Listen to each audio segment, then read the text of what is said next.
श्री गणेशाय नमः। मित्रों, ज्योतिष दर्शन BSS चैनल में आपका स्वागत है। ज्योतिष विद्या सीखें क्लास में आज आपको मैं बताऊंगा कि मेष लग्न की कुंडली में सूर्य और चंद्रमा कब राजयोग बनाते हैं।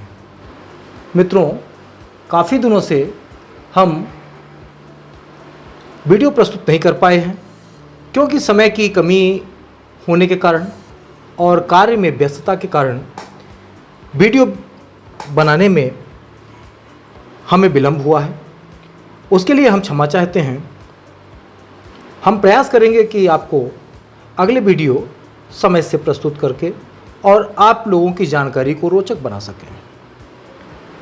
मित्रों, तो हम बात करते हैं कि मेष लग्न की कुंडली में सूर्य और चंद्र का राजयोग कैसे होता है।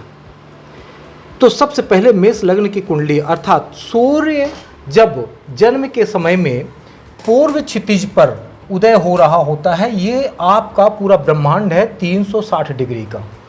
ये पूरा ब्रह्मांड जो है वो है 360 डिग्री का, और ये 360 डिग्री अर्थात एक राशि होती है, यह 1 2 3 अर्थात यह प्रत्येक खाने जो हैं ये होते हैं 30 डिग्री के, और ये 30 डिग्री गुणित 12 खाने होते हैं तो ये हो गए 360 डिग्री। अर्थात यह पूरा ब्रह्मांड जो है वो 360 डिग्री में है। अब पूर्व क्षितिज पर उदय हो रही राशि, जन्म के समय पर उदय हो रही राशि को ही हम लग्न कहते हैं। अब मित्रों बताते हैं कि लग्न क्या होता है। लग्न आपका शरीर है, लग्न आपका जीवन है, और ये लग्न ही जो है आपके जीवन का सबसे महत्वपूर्ण राशि है। अर्थात यदि लग्न कमजोर होगा तो आपके जीवन में हमेशा कहीं ना कहीं बाधाएं आती रहेंगी। अब ऐसी स्थिति में हम आपको एक बहुत सरल सूत्र बताते हैं कि यदि मेष लग्न की कुंडली हो, अर्थात इस पहले घर में यदि मेष लग्न हो और सूर्य और चंद्रमा इस चतुर्थ भाव में और पंचम भाव में, स्वामी कौन कौन है? चौथे भाव के स्वामी कर्क राशि का स्वामी होता है चंद्रमा, 4 का स्वामी होता है चंद्रमा, और 5वें राशि का स्वामी होता है सूर्य। अब मित्रों ये जान लीजिए कि यदि किसी व्यक्ति की कुंडली में मेष लग्न हो और चतुर्थेश तथा पंचमेश का संबंध हो जाए तो राजयोग होता है, तो राजयोग होगा। अब यह कैसे होगा? पहले बताया जा चुका है कि किसी भी केंद्र के स्वामी, ये है केंद्र, ये 4 घर जो है ये केंद्र हैं, और 1 2 और 3 ये है त्रिकोण। तो किसी भी केंद्र का स्वामी त्रिकोण में बैठ जाए और त्रिकोण का स्वामी केंद्र में बैठ जाए तो राजयोग होता है। अब चौथे घर अर्थात केंद्र, 5वां घर अर्थात त्रिकोण, चंद्रमा का घर ये है और सूर्य का घर ये है, तो सूर्य और चंद्रमा यदि एक दूसरे के घर में बैठ जाएं, अब मान लीजिए सूर्य यदि चंद्रमा के घर में बैठ जाए और चंद्रमा यदि सूर्य के घर में बैठ जाए तो यह प्रबल राजयोग माना जाएगा। अब मित्रों, चतुर्थ का स्वामी चंद्रमा का संबंध पंचम के स्वामी सूर्य के साथ ये हो गया।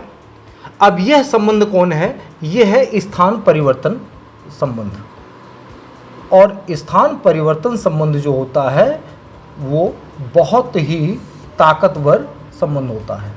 तो जब स्थान परिवर्तन का योग बना तो ये ताकतवर योग बन गया। अब या तो यह एक दूसरे से सप्तम में बैठ जाएं, अर्थात एक जैसे केंद्र का स्वामी केंद्र में बैठ करके कमजोर हो जाता है और त्रिकोण का स्वामी केंद्र में बैठ जाए तो बहुत बलवान होता है, और यदि वह कभी त्रिकोण में बैठ जाए तो भी बलवान होता है। यह नियम लागू होता है सिर्फ केंद्र पर। 1 2 3 4, इन 4 घरों में बैठा हुआ कोई भी शुभ ग्रह और उसकी राशि भी यदि केंद्र में ही हो तो वह अपना फल नहीं दे पाता। ऐसा नहीं कि अशुभ फल देता है, लेकिन वह अपना फल जो देना होता है वो नहीं देता है। तो ऐसी स्थिति में यदि सूर्य त्रिकोण के स्वामी होकर के और किसी केंद्र में बैठे हों और चंद्रमा अर्थात इस चतुर्थ भाव का स्वामी जो कि चंद्रमा है और यह है यहां बैठ जाए, तो एक दूसरे की राशि का स्थान परिवर्तन नहीं होगा, सिर्फ दृष्टि योग होगा। यह दृष्टि योग, और यह दृष्टि योग जो होगा यदि यह 100% आपको फल देगा तो यह आपको 50% देगा। अब चूंकि चंद्रमा अपने भाव का फल तो नहीं दे पाएगा, क्यों? क्योंकि केंद्र का स्वामी होकर के वो केंद्र में बैठ गया, परंतु इस दृष्टि योग का फल सूर्य या चंद्रमा की महादशा या अंतर्दशा में जरूर प्राप्त होगी। अब एक चीज और हम आपको बता दें कि यदि सूर्य और चंद्रमा दोनों ही एक राशि में बैठे हों, तो जब एक ही राशि में सूर्य चंद्रमा बैठे होंगे तो चंद्रमा क्या होगा? वो कमजोर होगा। अब कमजोर चंद्रमा जो होगा अर्थात उसे क्षीण चंद्रमा भी कहते हैं, तो जब कमजोर चंद्रमा होगा तो वह अपना उतना फल नहीं दे पाएगा। या तो यह एक ही राशि पर बैठे हों या यह दृष्टि योग बना रहे हों, अर्थात एक दूसरे से 7वीं राशि में, यदि यहाँ एक हो तो एक यहाँ हो, एक यहाँ हो, एक यहाँ हो, या एक यहाँ हो और दूसरा यहाँ पर हो, तो ऐसी स्थिति में भी इनकी दृष्टि योग बनेगी और यह राजयोग कारक ग्रह माने जाएंगे। परंतु जिस तरह के घरों में बैठ करके वो दृष्टि योग बनाएंगे उसी तरह का फल प्राप्त होगा। अब ये भी देख लें कि यदि यह दोनों एक साथ कर्क राशि में बैठ जाते हैं तो कर्क राशि में अगर ये दोनों बैठ गए तो मनुष्य का शरीर कृश होता है अर्थात कमजोर होता है। यदि सूर्य और चंद्रमा दोनों चौथी राशि में बैठ जाएं अर्थात कर्क राशि में बैठ जाएं तो शरीर कृश अर्थात कमजोर होता है और पाप दृष्टि या अन्य दुर्योग से यक्ष्मा भी होता है। यदि उनको कोई यहाँ पर दोनों बैठ जाएं और इस पे कोई भी पापी ग्रह देख ले, जैसे शनि देख ले, मंगल देख ले। अब मान लीजिए कि ये दोनों यहाँ पर बैठे हैं और इन पर कोई पाप दृष्टि पड़ जाए अर्थात शनि द्वितीय भाव में बैठकर 1 2 3 तृतीय दृष्टि से देख रहा हो, शनि दसम भाव में बैठकर चतुर्थ भाव में देख रहा हो, या शनि सप्तम भाव में बैठकर और चतुर्थ भाव को देख रहा हो, तो ऐसी स्थिति में या मंगल लग्न में बैठकर इन दोनों को देख रहा हो, या मंगल दसम भाव में बैठ करके यहाँ सप्तम भाव से देख रहा हो, या यह भाग्य भाव में बैठकर और इस पर दृष्टि डाल रहा हो 8वीं से, तो ऐसी स्थिति में इस जातक को यक्ष्मा रोग भी होने की संभावना रहती है। अब यह हो गया सूर्य और चंद्रमा के संबंध में। मेष लग्न की कुंडली में सूर्य और चंद्रमा के योग कब होंगे ये हमने आपको बता दिया कि चतुर्थ भाव का स्वामी पंचम भाव में और पंचम भाव का स्वामी चतुर्थ भाव में हो तो यह राजयोग कारक होता है, या एक दूसरे से सप्तम में हो तो भी राजयोग कारक होता है, और या दोनों इन दोनों भावों को छोड़कर लग्न में बैठे हों तब भी राजयोग कारक होगा। तो अभी आपने देखा कि सूर्य और चंद्रमा का अगर योग बन जाए तो क्या होता है? राजयोग होता है। और अब हम आपको बताते हैं कि मेष लग्न की कुंडली में दूसरे और 7वें भाव का स्वामी शुक्र होता है।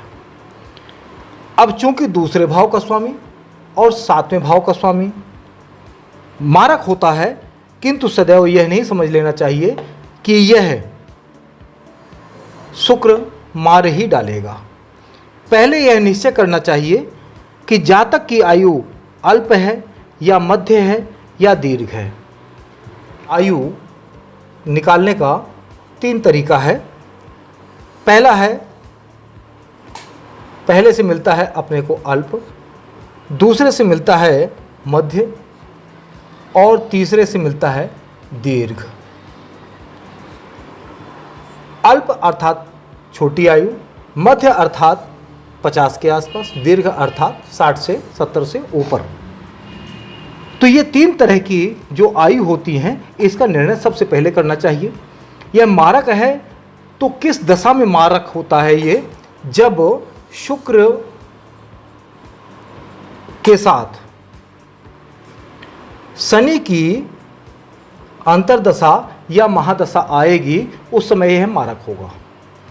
जब भी, तो अब ये देखना होगा कि शुक्र की महादशा या शनि की महादशा में दोनों एक दूसरे की महादशाओं में कब ये आ रहे हैं, तभी ये नुकसान पहुंचाएंगे, अन्यथा नहीं पहुंचाएंगे। तो मेष लग्न की कुंडली में शुक्र जो होता है वो मारक होता है, लेकिन वो हमेशा ये नहीं सोचना चाहिए कि वो मार ही डालेगा। लेकिन जब भी विचार करना हो तो उसकी आयु का विचार करके ही और इसके बाद इन फलों को कहा जा सकता है। और यह फल यदि होंगे तो वह आयु भी उसकी मध्य या दीर्घ होगी, या अल्प आयु भी होगी तो अल्प आयु में भी वह अपने उन राजयोगों को भोगता हुआ ही जीवन से समाप्त होगा। अब इसमें हम आपको बताते हैं कि मेष लग्न की कुंडली में गुरु की क्या स्थिति होती है। तो गुरु नवम भाव का और द्वादश भाव अर्थात 9वें भाग्य भाव और व्यय भाव, इन दोनों का स्वामी है। और दोनों का स्वामी होकर के यदि ऐसा गुरु और दशम भाव में हो तो वह मारक हो सकता है। तो यहाँ गुरु भी यदि दशम भाव में बैठा हो तो यह मारक माना जाएगा। अर्थात ऐसा नहीं है कि वो हमेशा मारक माना जाएगा। जब भी शुक्र की दशाएं होंगी और या शनि की दशा होंगी, तब गुरु यदि यहाँ बैठा है तब वह मारक माना जाएगा। लेकिन ऐसा नहीं है कि वो हमेशा मारक, जब इनकी दशाएं आएंगी इसके बाद में ये मारक बनता है। तो मित्रों, हमने आज आपको बताया कि मेष लग्न की कुंडली में सूर्य चंद्र का राजयोग, इसके बाद शुक्र के बारे में हमने आपको बताया कि दूसरे और सातवें का मालिक है, वह मारक है, लेकिन हमेशा वह मारक की स्थिति भूमिका नहीं निभाता। जब उसका शुक्र की दशा होगी या शनि की दशा होगी और शुक्र की अंतर्दशा होगी, तभी वह मारक का कार्य करेगा। और इसी तरह गुरु 9वें और 12वें भाव का स्वामी होकर के यदि वह 10वें भाव में बैठ जाए तब वह मारक माना जाता है।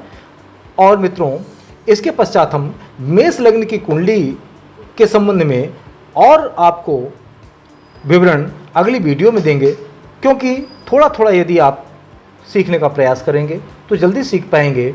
और एक ही दिन में एक ही वीडियो में सारी चीज़ें डाल पाना पहली बात तो संभव नहीं है, और दूसरी चीज़ यह है कि उससे दिमाग थोड़ा भ्रमित हो जाता है। इसलिए हम आपको इसका दूसरा भाग जल्द ही प्रस्तुत करेंगे। जय श्रीमन नारायण।